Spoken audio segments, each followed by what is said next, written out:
ይህ የምጽአቱ አዋጅ ነጋሪ አገልግሎት ወቅታዊና ዕለታዊ ወጎችን በማቅረብ ትንታኔ የምንሰጥበት የተለያዩ እንግዶችንም በመጋበዝ የምናቀርብበት መድረክ ነው። አዘጋጅ ይልቃል አስራት።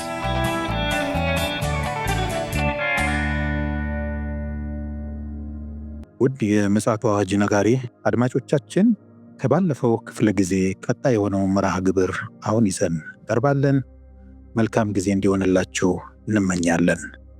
ጌታ ኢየሱስ ይባርክ። እንግዲህ አንተን ለማግኘትና ጥያቄ ለመጠየቅ አንድ የሚያስገደደኝ ጉዳይ ቢኖር ቅድም በመጠኑ ዳሰስ ያረከው ነጥብ አለ። በዚህ በሕዝቅኤል መጽሐፍ ምዕራፍ 38 ላይ ያለው የትንቢት ቃል በግልጽ እየተከወነ ነው እያሉ እንግዲህ ተንታኞችም እያወሩ ነው ያሉት። እኔም በቅርብ እከታተላለሁ፣ ወገኖችም ይከታተላሉ ብዬ አምናለሁ። እንግዲህ ከዛሬ 3000 ዓመት ገደማ አካባቢ ነብዩ ሕዝቅኤል በዚህ በምዕራፍ 38 ላይ ያስቀመጠው ይሄ አሊያንስ ብለዋል ቀደም። በተለይም ደግሞ አሁን በዚህ ሰሞን ከዛ ውስጥ ከጠቀሳቸው አገሮች ያው እንግዲህ በጥንት አጠራር ነው እንግዲህ የሚጠራው አይ ቲንክ ቱርክ ትመስለኛለች። እዛ ላይ በጥንት አጠራሯ አንዷ ኢራን ናት። እንግዲህ ብዙ የስካቶሎጂ ሊቃውንቶችም እንደሚሉት ጎግ የሚባለው የሩሲያን ክፍል የሚይዝ ነው ይላሉ። ስለዚህ አሁን ይሄ ጥምረት ከእስራኤል በተቃርኖ እየተዋቀረ ያለ ይመስላል እና አሁን እንግዲህ ይሄ ሰሞናዊ ክስተት ነው እንግዲህ እያየን ያለ ነው። ከዚህ በፊትም ጅማሬው አለ። በእርግጥ ግን አሁን ይሄ በግልጽ አሁን ሆኗል ወይስ ገና ይሆናል ብለን እንጠብቅ? ምክንያቱም ለጥንቃቄም እንዲመቸን ራሳችንንም እንድንፈትሽ እንደነዚህ አይነት የትንቢት ቃሎች ያነቁናልና እስኪ እንግዲህ ለቅዱሳን ለታዳሚያን ምን ትለናለህ? ቅድም እንዳልኩት ስለ ኢየሩሳሌም ዘካርያስ ላይ የሚናገረው ቃል ኢየሩሳሌምን ለአሕዛብ ሁሉ ከባድ ድንጋይ ያደርጋታለሁ፣ የሚሸከሟት ሁሉ እጅግ ይቆስላሉ፣ የምድርም አሕዛብ ሁሉ በላይዋ ይከማቻሉ የሚለው ጥቅስ ይሄ መከማቸት ይገባል። አሰምብሊ፣ አመፅ፣ አብሮ መተባበር፣ በእስራኤል ላይ ማደም የሚለውን ነገር ሕዝቅኤል 38 ጋር ማያያዝ እንችላለን እና በሕዝቅኤል 38 ላይ እንግዲህ አንዱ በያዕቆብ መከራ ወይም ትሪቡሌሽን ፒሪየድ ወይም ደግሞ ሰባኛው ሱባኤ በምንለው ላይ ሁለት ወሳኝ ጦርነቶች ይደረጋል እና አንደኛው አሁን የምናነሳው ሩሲያ ወይም ራሽያ ቅድስቲቱን ምድር መውረሯ ነው እና ቀጥሎ ደግሞ ብቻዋን አይደለም። ምክንያቱም አሁን ከራሽያ ጋር አላይን የሚያደርጉ ሀገሮች ወይም ደግሞ የሚተባበሩ ሀገሮች እየበዙ መጥተዋል። በተለይ ራሱ እኔ ብሪክስ የሚለውን ይሄ የዚህ ግሎባል ሳውስ ከታች ያሉት ሀገሮች መተባበር ወዴት እንደሚወስድ ልናየው እንችላለን። በሙሉ እዛ ውስጥ የገቡ ሀገሮች በሙሉ ወደ ትንቢት የሚሄዱ ሀገሮች ናቸው፣ በተለይ ከተወሰኑት በስተቀር። ምናልባት አንዳንዶቹ ድሮፕ አውት አድርገው በኢኮኖሚ ወይ በፖለቲካ ምክንያት ሊቀይሩ ይችላሉ ሳይዳቸው። ግን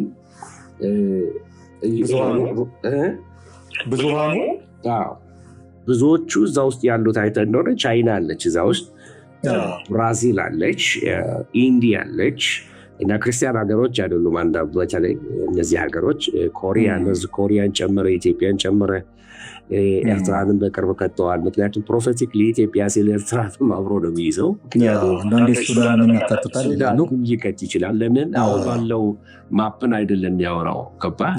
ይዛ በምን ማፕ ነው የሚናገረው እና ለወረራ የምታንቀሳቀሳቸው ሀገሮች ሕዝቅኤል 38 እና 39 ላይ ዝርዝር አሉ። እነሱ ለማየት ያህል የጦር ኃይሎች ትብብር አሁን የሚያሳይ ልክ ኔቶ ህብረት እንዳለው ሁሉ ልክ እንደዛ እነዚህም ሀገሮች ይተባበራሉ። ራሽያ አፈንግጣ አሁንም እንኳን ብትመለከት በዩክሬን ምክንያት መራራ የሆነች ትመስላለች። ሀገሮች ላይ አውሮፓውያን ላይ ከአውሮፓ ውጭ ያሉትን ሀገሮች አሁን እየሰበሰበች ያለችው በኢኮኖሚ።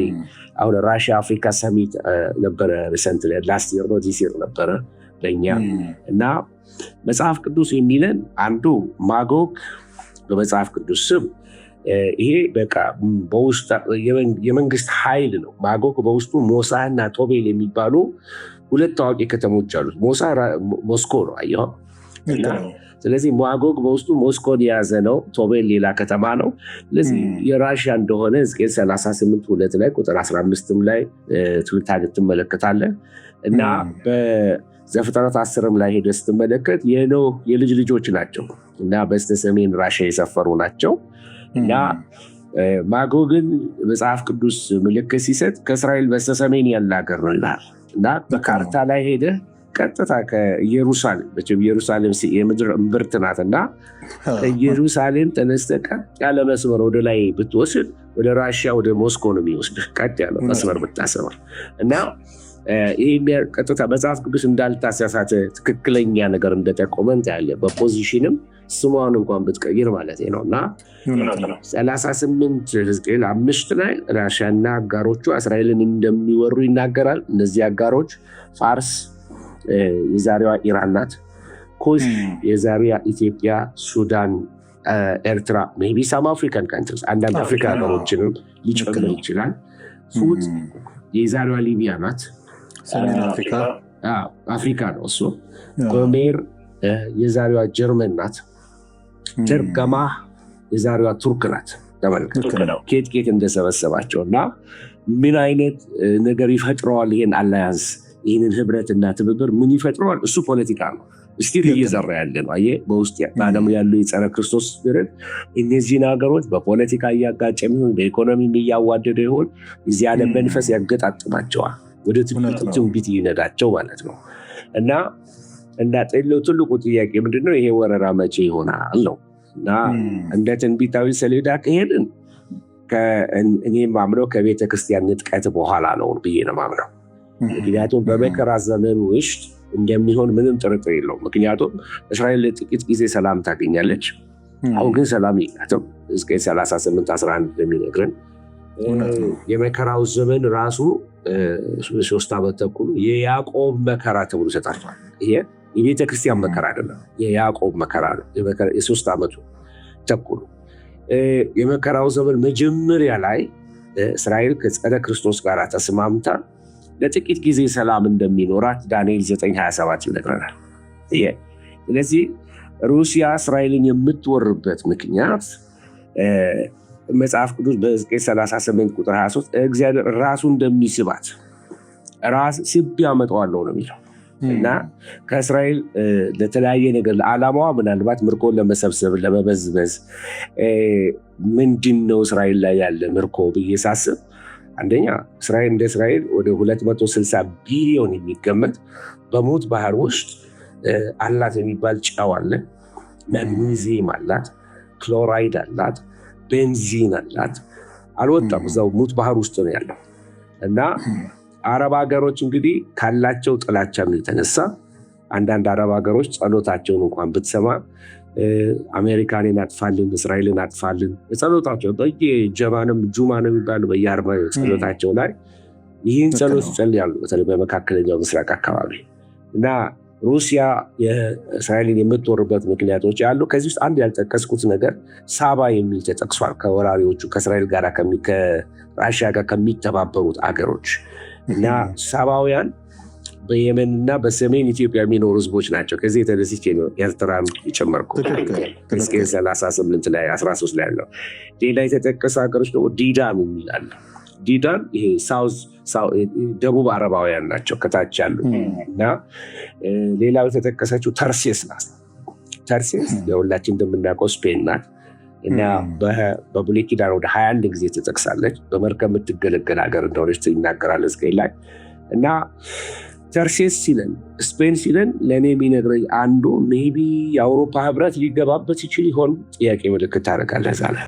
ምናልባት በጣም ጥሩ ነጥብ ነው ያመጣኸው። ቅድምም አነሳልሃለሁ ብዬ ነበርና አሁን እግዚአብሔር ይባርክ።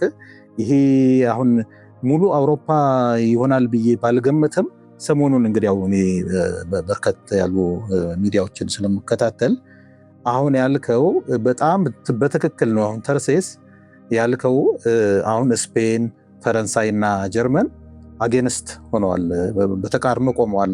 በተለይ ለፍልስጤም እውቅና ከመስጠት አኳያ ካለው የአውሮፓ ህብረትም ይሁን ከምዕራባውያን ባፈነገጠ ሶስቱ እውቅና ሰጥተናል የሚል አሁን ይሄ በግልጽ ከእስራኤል በተቃርኖ የመቆም ነገርን ያሳያል። እንደው ትንሽ እችን ልጨምር ብዬ ነው። ትክክል። አሁን አንታይ ሴሚቲዝም ወይም ጸረ ሴባዊነት በአውሮፓ ላይ ልነግርህ አልችልም ያለው ለኛ እና ብዙ አይሁዶችም እንደውም አሁን ከፈረንሳይ እየለቀቁ እየወጡ ያሉት አንደኛ እዚያ ካለው የአረቦች ክምችት የተነሳ ብዙ አልጄሪያንስ አሉ፣ ሞሮኮንስ አሉ፣ ኖርዝ አፍሪካ ላይ ያሉ ሀገሮች ብዙዎች አሉ እና አገሩ ያለው አስተዳደርም ጸረ ሴማዊነትን ለመዋጋት ብዙ የሚያደርገው ነገር አታይም። ከዚህ የተነሳ አይሁዶች እየወጡ ትመለከታለህ ከዛ ሀገር ላይ። የተባበሩት መንግስታትም ውስጥ ያሉ ሀገሮች እነዚህ ሀገሮች የተባበሩት መንግስታትም ውስጥ አሉ። ስለዚህ ብዙ ይሄ እንግዲህ ተቋማት እንኳን ሳይቀሩ በእርግጥ ከዚህ በኋላ ማወቅ ያለብን ነገር ወደ ላስት ዴይስ እየገባን ያለን ኦልሬዲ እና አሁን የምንመለከተው ምልክቶች አሉ። ግን የተባበሩት መንግስታትም እነዚህም ሀገሮች በቃ መጨረሻው የሩሲያ ፍጻሜ ጋር ነው የምንመጣው። የሩሲያ ፍጻሜ የሚሆነው መቼ ነው? ወረራው ይሆናል። የዛ ኮንሲኩዌንስ ምንድነው? ለሩሲያ ግን ፍጻሜ ይሆንባታል። የራሽያ መጥፊያ መመቻ ይሄ ጦርነት ይሆናል። በቃ የሚነካችሁ የአይኑን ብሌን የሚነካ ነው ይላል መጽሐፍና እግዚአብሔር ይፈርድባታል። ግቧን ሳትመታ ሩሲያ ግቧን ሳትመታ እግዚአብሔር በመሬት መንቀጥቀጥ በእሳት በድኝ እንደሚያፈራርሳት ሕዝቅኤል 38 አሁን ወረድ ብለህ 19-22 ስትመለከት ራሽያ ላይ የሚመጣው ፍርድ ነው የሚያሳይ። ወታደሮቿ እርስ በርስ መተላለቅ ይጀምራሉ። ምን ሊሆን ይችላል? አንዳንዶች ይሄ ምንድነው ባዮ ወርፌር፣ ይሄ የኬሚካል ወርፌር አመሆን የሚያሳብድ አላደለም ነርቭን አታክ የሚያደርግ እንትን ሊሆን ይችላል የሚተኮሰውና መተላለቅ ይጀምራሉ እርስ በርሳቸው። ከተሰማሩት ወታደሮቿ 1/6 ብቻ ወደ ሀገራቸው እንደሚመለሱ ሕዝቅኤል 39:2 ይነግራል። ለዚህ ይሄን ሁሉ የሚያሳይ ምንድነው? የመንግስታት የጸረ ክርስቶስ ተባባሪዎች ሆነው መጨረሻ ላይ አብረው እንደሚገመዱ ትመለከታለህ። በቃ የጸረ ክርስቶስ በዚህ ምክንያት የጸረ ክርስቶስ መንግስት የበለጠ ምን ያገኛል? ግራውንድ ያገኛል፣ ብርታት ያገኛል። ስለዚህ በጸረ ክርስቶስ መንግስት ተባባሪነት ይሄ ይሆናል። እና የራሽያ የመጨረሻዋ ነገር ምንድነው?